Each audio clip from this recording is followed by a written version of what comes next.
Boa tarde, a paz do Senhor. Quem vos fala é a missionária Nadir Albano. Hoje é dia 7 de agosto, uma quinta-feira. Estamos começando mais um momento de João 3,30, que ele cresça, que eu diminua, né? Como de costume, vamos estar orando. E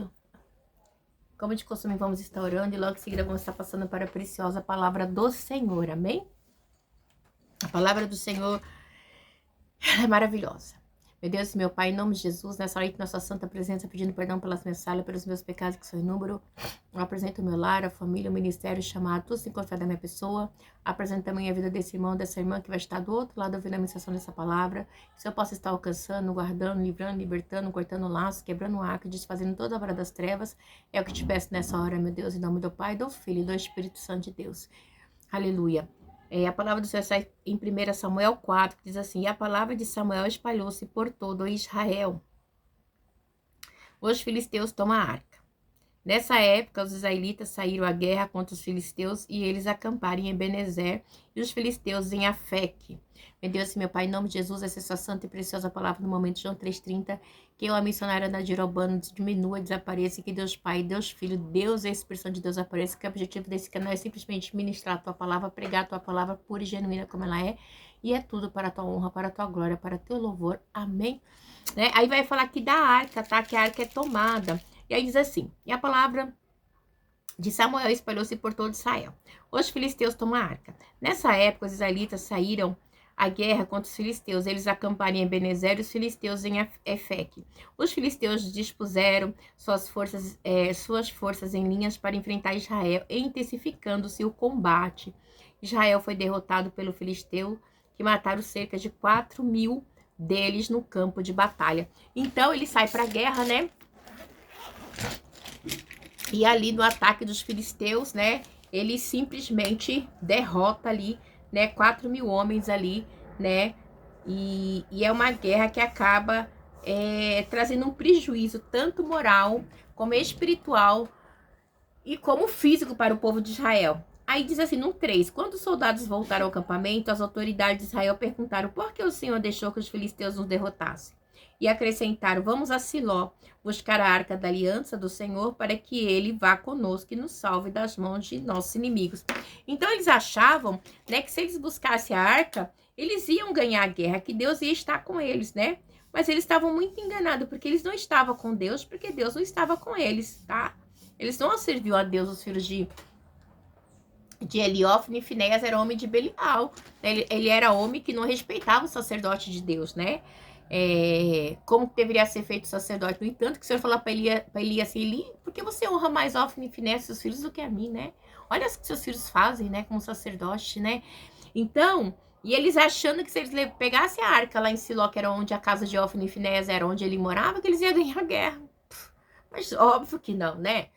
Porque a arca representava a presença do Senhor. Mas para representar a presença do Senhor, você tinha que estar fazendo tudo conforme a vontade do Senhor. E eles não faziam, tá?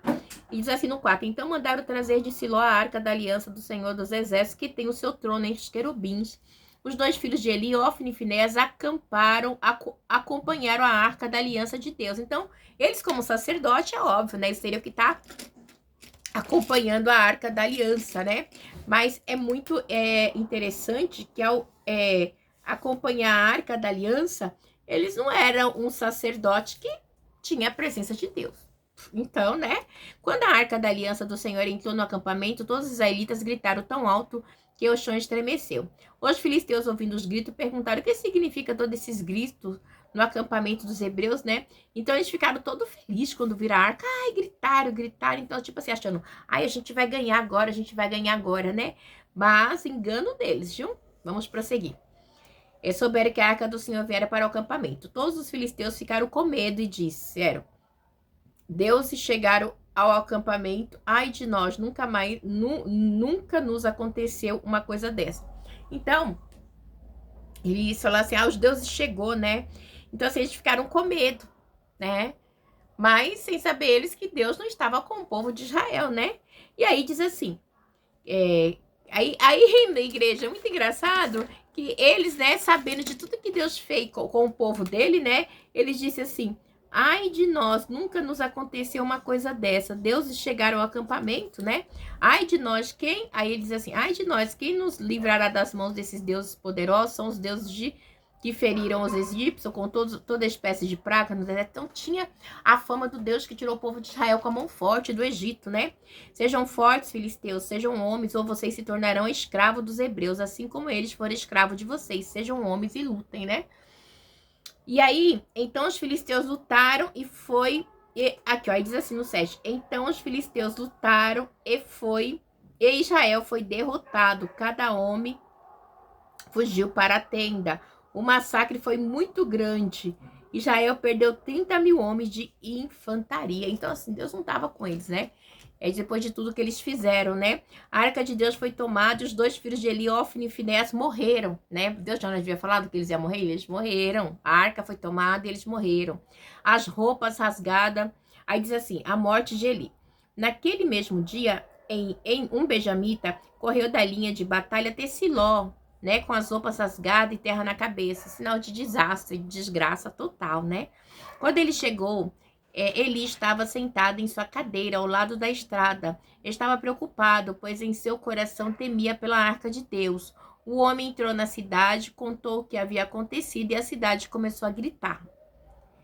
Ele ouviu os gritos e perguntou o que significa este tumulto. Então, assim, o povo ficou desesperado. Como assim? A arca foi tomada? Ofni e Finéas morreu, mais de 3 mil homens. Então, assim, a tragédia foi grande. Ixi, foi grande. O homem correu para contar tudo a Eli. Ele tinha 98 anos de idade, seus olhos estavam imóveis e ele já não conseguia enxergar. O homem lhe disse: acabei de chegar da linha de batalha, fugi de lá hoje mesmo. Ele perguntou: o que aconteceu, meu filho? O mensageiro respondeu: Israel fugiu dos filisteus e houve uma grande matança entre os soldados, né? Então, assim, a bagaça foi grande, a perca foi grande, né? E também os teus 2 filhos, Ofni e Finéas, estão mortos, e a arca de Deus foi tomada. Quando ele mencionou a arca de Deus, ele caiu da cadeira para trás, ao lado do portão, quebrou o pescoço e morreu, pois era velho, pesado. E Eli liderou Israel durante 40 anos. Então, quando ele ouve que Ofni e Finéas morreu, ele morre. Mas Deus já havia dado uma sentença que Ofni e Finéas ia morrer no mesmo dia, né? Então, não tinha muito, né? Então, ele já sabia, né? Mas, e mesmo assim, ele morreu. Aí diz assim no 19...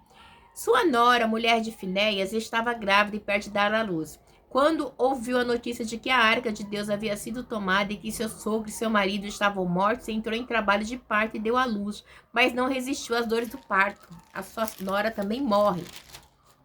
Enquanto morria, as mulheres que ajudavam disseram: não se desespere, você tem um menino. Mas ela não respondeu e nem deu atenção. E ela teve um filho homem, tá?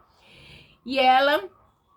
Aqui, ó. E ela deu o nome do menino Icabote e disse: a glória se foi de Israel, porque a arca foi tomada e por causa da morte do sogro do marido. E ainda acrescentou: a glória se foi de Israel, pois a arca de Deus foi tomada, né? Então ali, igreja, a sentença de Deus ali contra Ofni e Finéias foi fatal, igreja. Nossa, era homens assim que não respeitavam as coisas de Deus, as coisas do Senhor é santa. E Eli sabia da maldade dos seus filhos, né?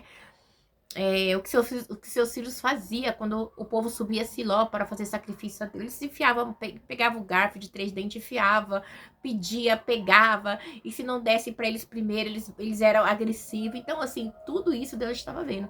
E chega uma hora que Deus cobra, e na nossa vida não é diferente, né? Deus, ele vê todas as coisas, chega uma hora, e chega a hora da cobrança, e a hora da cobrança chega para todos nós, amém? Ninguém está isento de ser cobrado, tá? Porque tem um peso, Ramandasu Decomanai, né? Aquilo que você fizer tem um peso, né? Então, quando a arca ela é tomada e toda essa situação que acontece com Ofni e Finéias, se cumpre aquilo que Deus havia falado no capítulo 2, 34, né? Deus havia falado tanto para Eli, como Deus havia falado para Samuel, né? Deus falou para ele: até quando vocês vão zombar de mim, né? Até quando vocês vão zombar, né? Então, e aí vem a sentença. E eles achando que levando a arca, Deus estava com ele. Deus não estava com eles. Aleluia, glória a Deus, né? Porque eles faziam coisas que desagradavam a Deus. E não adianta você servir a deuses pagãos, fazer coisas pagãs, fazer maldade, mentira, roubo, engano, adultério, prostituição, e achar que Deus está com você. Igreja, aleluia, né? Você pode até levar a arca, mas a presença da arca não está com você, né?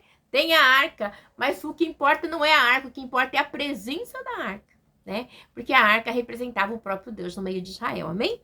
Deus abençoe vocês, né? Essa história aqui é um exemplo, né? Nós temos que corrigir os nossos filhos, igreja, né?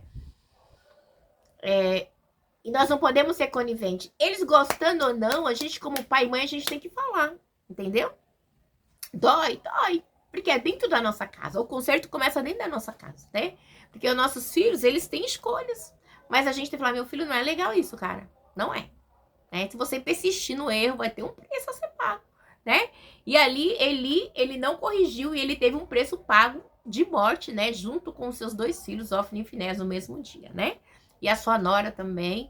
E assim se foi a glória de Israel ali em Siló, na casa de Eli, amém? Onde ficava o tabernáculo do Senhor.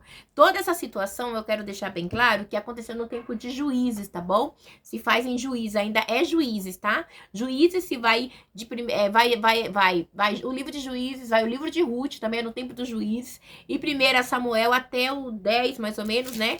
Que é quando entra a monarquia, que Saul, ele é ungido rei, enquanto com Saul no 9, no 10, né, Saul é ungido rei. Aí entra a monarquia, tá bom? Mas até então é Juízes do julgamento. Deus abençoe vocês, que Deus possa falar melhor aos vossos corações.